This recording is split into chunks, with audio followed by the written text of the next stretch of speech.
d'espoir, femme de cœur d'espoir, femme de cœur d'espoir. Veuillez accepter, mesdames, cette main tendue qui vient en aide à celles qui ont tout perdu. Courageuse femme aux couleurs de force qui trouve sa foi en Dieu. Bonjour. L'association Femmes de Cœur d'Espoir est une association à but non lucratif qui a été créée par des femmes le 30 août 2019. Elle a pour objectif de mener des actions d'entraide et d'assistance en faveur des personnes en difficulté pour leur donner de l'espoir et du soutien dans leur quotidien. Elle s'adresse principalement aux femmes touchées par le cancer du sein, promouvoir la solidarité sous toutes ses formes en mettant en œuvre des solutions nécessaires en vue d'atteindre son objectif. Alors, retrouvons-nous sur cette page et partageons. Femme de cœur d'espoir, femme de cœur d'espoir, femme de cœur d'espoir, femme de cœur d'espoir. Veuillez accepter, mesdames, cette main tendue qui vient en aide à celles qui ont tout perdu. Courageuse femme aux couleurs de force qui trouve sa foi en Dieu, son réconfort. Elle cherche en elle pour que revienne le soleil afin que cesse enfin l'intense douleur mortelle. Voici un nuage gris nommé cancer qui est mon redoutable adversaire. Nous sommes les femmes de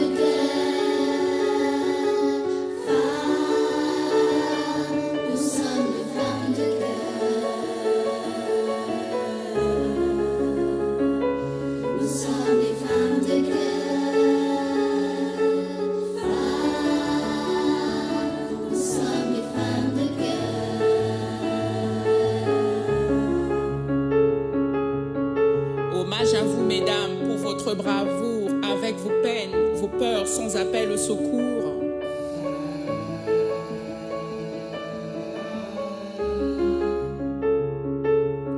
Ce sentiment profond de solitude, déployez vos ailes, car la vie est belle.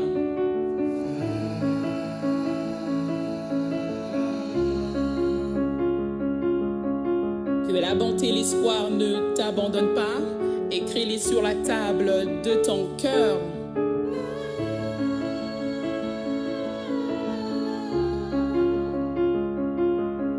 Veuillez accepter, mesdames, cette belle déclaration qui vient en aide au cœur de notre association.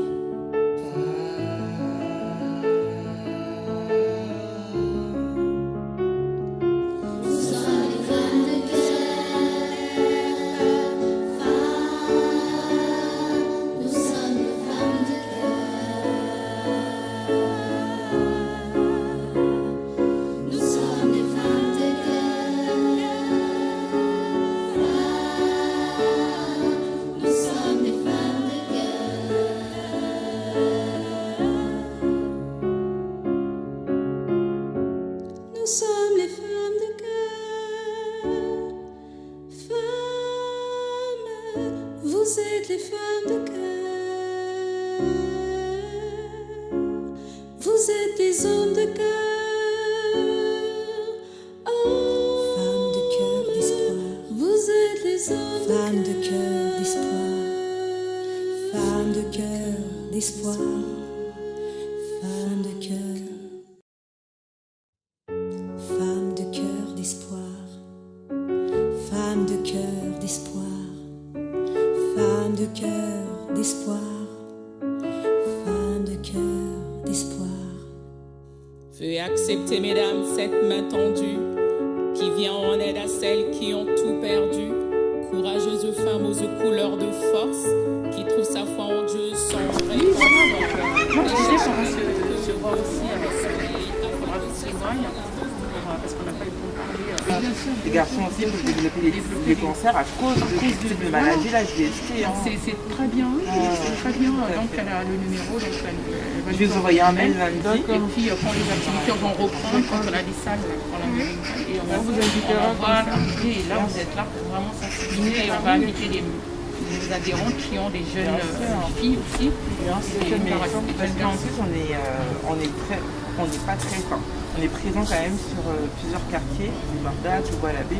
On n'est pas de Champigny, on est de Fontenay, mais on travaille beaucoup avec Champigny. C'est ce qu'elle m'a dit, vous êtes de Fontenay. Mais du coup, on touche quand même beaucoup de monde. On participe aux ASL, par exemple, on touche énormément de personnes.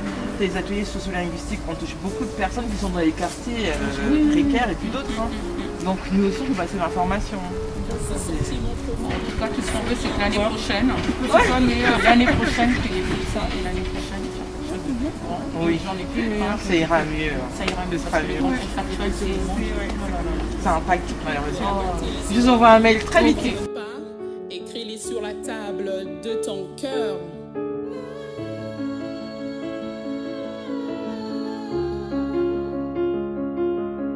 Veuillez accepter, mesdames, cette belle déclaration qui vient en aide au cœur de notre association.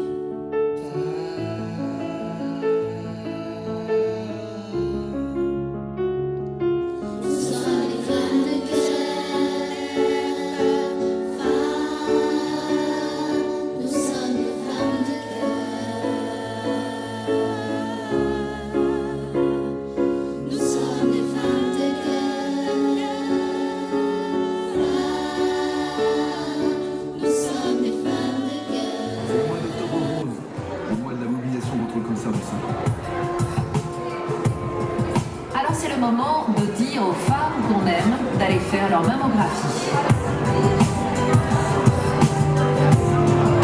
Parce que dans 9 cas sur 10, s'il est dépisté à temps, un cancer du sein peut être guéri.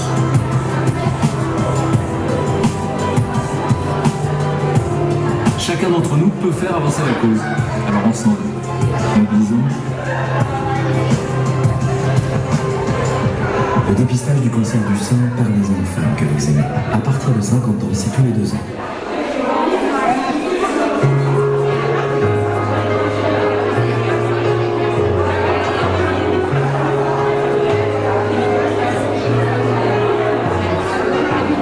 Et voilà, mesdames et messieurs, l'association Femmes de Cœur d'Espoir.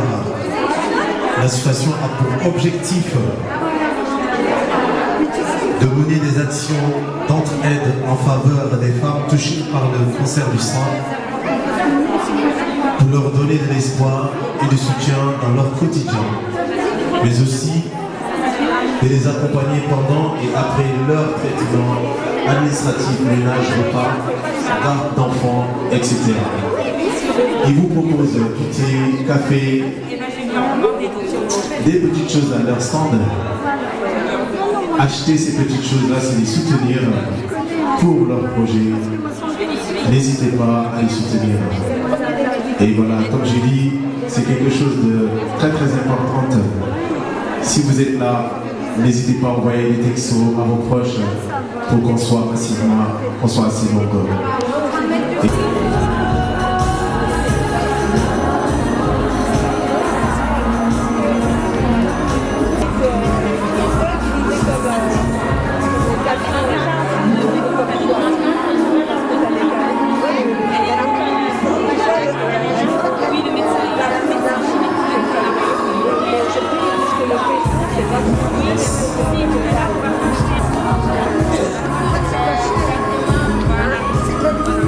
Bonjour à tous. Je me présente, en fait je suis Elodie, je suis la coordinatrice de l'Institut du sein de l'État protégé. Sachez qu'au niveau financier, on s'adapte. Alors c'est vrai qu'effectivement quand on voit que c'est hôpital privé, forcément tout de suite on se dit que ça va être cher, qu'on ne va pas pouvoir avoir les soins et pouvoir régler les dépenses. Mais sachez qu'en fait, on s'adapte à chaque personne en fait, parce que forcément chaque personne est différente et chaque personne a des moyens différents également. Alors que si vous avez une mutuelle, effectivement on essaye de s'adapter à la base d'une mutuelle. Ensuite, si les personnes n'ont pas de mutuelle, après c'est une discussion qui peut être faite avec les chirurgiens et avec toute l'équipe médicale qui peut trouver des solutions pour pouvoir justement faire en sorte qu'on puisse s'adapter à vos moyens.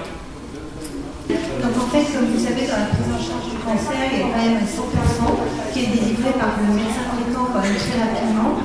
au début de la phase de la maladie, et ce 100% fait que vous êtes pris en charge complètement et il n'y a pas de frais à débourser. Après, toutes les CMU, les AME sont prises en charge, même à l'hôpital privé. Hein, voilà, c'est une couverture sociale exactement comme si on était assuré social en France. Donc effectivement, on peut soigner tout le monde. Et la partie financière peut concerner uniquement des dépassements d'honoraires pour les anesthésistes, pour les chirurgiens. Mais effectivement, selon les moyens des personnes, les praticiens s'adaptent et il n'y a pas de difficulté aux prises en charge. En tous les cas, il ne faut pas que ce soit un frein pour votre prise en charge. Merci. D'autres questions? Ah, oui. Madame. Alors, je suis désolée, en fait, pour répondre à la dame, excusez-moi, je vais peut-être complémenter. Pour les prises en charge, justement, à 100%, en général, c'est pris effectivement très rapidement, souvent le lendemain. En fait, moi, perso, j'ai eu le lendemain, j'étais très étonnée. Mon médecin m'avait dit, mais si, donc moi, j'étais pas sûre. Et en général, le lendemain, donc on a le 100% parce qu'il faut que ce soit vite pris en charge. Comme ça, on ne l'a pas dans la tête. On s'occupe un peu plus de notre santé. Donc c'est pas que le côté financier. En général, on se dit ça, c'est bon, ça va me coûter cher, ça va me coûter cher. Mais heureusement, donc, il y a cette prise en charge à 100% par la sécurité sociale. Qu'on a vraiment maximum 48 heures. Mais moi, personnellement, je l'ai eu le lendemain, j'étais très étonnée. Et ça m'a... Alors, en plus, si vous voulez, à la convier donc toutes les femmes qui sont suivies et on a une assistante sociale qui donne de l'information sur toutes les prises en charge et on a un partenariat avec des assistantes sociales de la CRAMIF qui viennent et qui vont pouvoir vous accompagner sur des prises en charge particulières ou même sur les aides dont vous pouvez bénéficier en fait. Hein. Il y a la prise en charge, il y a toutes les aides parce que la maladie peut entraîner évidemment une rupture de travail, voilà. Sa vie professionnelle peut être mise entre parenthèses pendant quelques temps. On essaye le plus souvent d'envisager un retour à la vie professionnelle dans les délais les plus rapides, mais en fait vous avez tout accompagnement autour et on peut vous aider pour savoir quelles sont les filières pour avoir les bonnes aides. Donc c'est très important. Et voilà, n'hésitez pas à vous approcher d'eux pour avoir beaucoup plus de détails. Et ils sont là pour vous informer. Et juste ma question, ce mannequin il sert à quoi? Alors, ce mannequin, il sert à s'autopalper, en fait. Hein, ce sont des bustes d'autopalpation. Donc, vous en avez deux sur l'espace, là. Et on vous apprend à vous autopalper. La plupart des femmes viennent à l'Institut du sein parce qu'elles-mêmes, elles ont détecté une anomalie. Donc, le but de l'Institut, c'est dès que vous avez détecté cette anomalie, vous venez, donc vous avez un numéro d'appel qui est là, on peut vous donner des petits flyers d'information, un numéro unique, vous êtes pris en charge très très rapidement. Donc le parcours en fait c'est une consultation avec le médecin, donc un praticien souvent un chirurgien, puisque la première étape en général dans la prise en charge d'un cancer du sein, enfin, dès qu'on détecte une petite tumeur, c'est la chirurgie, et ensuite selon la nature de la tumeur, on va adapter le traitement à la personne. On fait toujours du traitement adapté. Il y a des personnes qui ne vont passer que par la chirurgie, il y a des personnes qui auront besoin de chimiothérapie, voire de radiothérapie. Voilà, le parcours peut être très différent selon la tumeur et l'idée c'est de faire ce diagnostic le plus rapidement possible pour vous orienter dans la meilleure filière, dans les délais les plus rapides. Ça c'est très important dans la prise en charge, que la première consultation soit faite très rapidement et que toute la suite aussi s'enchaîne très rapidement. Donc évidemment la mammographie, l'échographie, la ponction de la tumeur, c'est très très important. Voilà. C'est pour ça qu'on est là. Voilà. On est là aussi nous, pour apporter un complément d'information. Et oui, il y a un petit jeu de quiz. L'idée c'est que les personnes repartent avec le quiz, qu'ils remplissent et qu'ils reviennent vers nous après pour qu'on puisse faire un échange sur la maladie. Merci. Et je profite de cette occasion pour vous présenter l'élu à la santé de Champigny, madame. Ah, vous êtes célèbre, vous êtes connu. On va laisser se présenter. On l'applaudit s'il vous plaît. Voilà. Merci de votre soutien, pas d'applaudissements. Moi, je suis très heureuse d'être présente avec vous sur cette manifestation d'Octobre Rose. Cette année, on a voulu marquer vraiment l'événement avec toutes les personnes qui sont acteurs de la santé aussi depuis des années. Et puis avec l'hôpital de Paul Desgines, toute l'équipe, vous voyez, qui sont là, qui vraiment nous soutiennent ce projet. Écoutez, je suis ravie. Donc, je suis élue en effet à la santé, prévention à Champigny-sur-Marne, adjointe au maire. Voilà. Bon après-midi à vous, bonne continuation. Merci. Et juste pour finaliser, je vais juste appeler Marlène à venir ici. Je sais que le stand est là-bas, tu pourras nous parler de ça. Marlène, responsable de l'association, l'une des responsables de l'association des femmes de cœur. Vous avez organisé cette journée en co avec la Maison pour tous, Gaëlle. D'ailleurs, Théo, Gaëlle, approche-toi. Voilà, Gaëlle, viens, vous êtes les deux qui nous ont invités aujourd'hui. Voilà. Hein? Cathy, Cathy Evans, elle est là, ouais. Voilà, elle est juste à côté de nous. Voilà, dites-nous quelque chose. Merci, bonsoir tout le monde. Alors, notre association est une association qui s'appelle Femmes de cœur d'espoir. Donc, elle a été créée il y a une année déjà. Et donc, à l'occasion de l'Octobre Rose, nous avons vraiment eu l'idée de pouvoir porter déjà toutes ces femmes qui sont courageuses, qui sont dans notre association de bénéficiaires. Et donc, finalement, on a eu l'idée, on s'est dit, pourquoi ne pas frapper tout simplement, frapper à la porte de Paul Desgines. J'ai téléphoné et j'ai pas eu peur parce que c'est vrai que, comme disait une dame, que le privé, ça peut plutôt faire peur. Moi-même, j'ai été dans cet hôpital, donc je sais très bien que les portes sont ouvertes. Et après, j'ai frappé, c'est la porte de Gaëlle qui a accepté. Et on fait tout le monde. Donc, c'était très simple, là, voilà. La maison pour tous, et puis c'était très simple. Et donc, qu'est-ce qu'on peut dire? Donc, nous, on est bientôt grâce à l'Institut du Sein, que les gens vont vraiment connaître et où les femmes seront vraiment informées. Donc, on vient en aide tous les jours, à la vie de tous les jours. On aide tout simplement les femmes à se sentir un petit peu mieux, à les encourager, même quand elles sont très attristées, elles ont peur, parce que c'est une maladie effectivement qui fait peur. On est là pour les rassurer parce que parmi nous, il y a des femmes courageuses qui sont passées par là. Et donc on est témoins, on leur dit que tout peut se passer. Donc effectivement, on fait des ateliers bien-être, la danse, pour oublier parfois.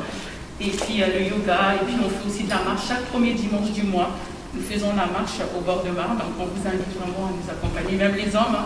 Oui, c'est dommage de le dire, mais c'est la maladie au féminin. Mais il y a vraiment beaucoup d'espoir, parce qu'on sait très bien que quand les maladies sont détectées à temps, eh ben, il y a beaucoup plus d'espoir que le désespoir de la maladie du cancer. Et donc, j'invite aussi, comme l'a dit John, de se renseigner, parce que les femmes, on doit connaître notre corps, et il y a des changements, heureusement. Et quand ça change, c'est à nous vraiment de faire très attention. Et aujourd'hui, on a une chance, c'est gratuit. Donc vraiment, c'est très important. Et ces personnes qui sont venues bénévolement, on doit en profiter, de connaître, poser les questions qu'il faut. Ils sont là pour ça et on doit en profiter. On est vraiment, voilà, aujourd'hui la femme est vraiment à l'honneur, pas pour les désespoirs, mais pour l'espoir, comme femme de cœur d'espoir. Voilà. Femme de cœur d'espoir, femme de cœur d'espoir, femme de cœur.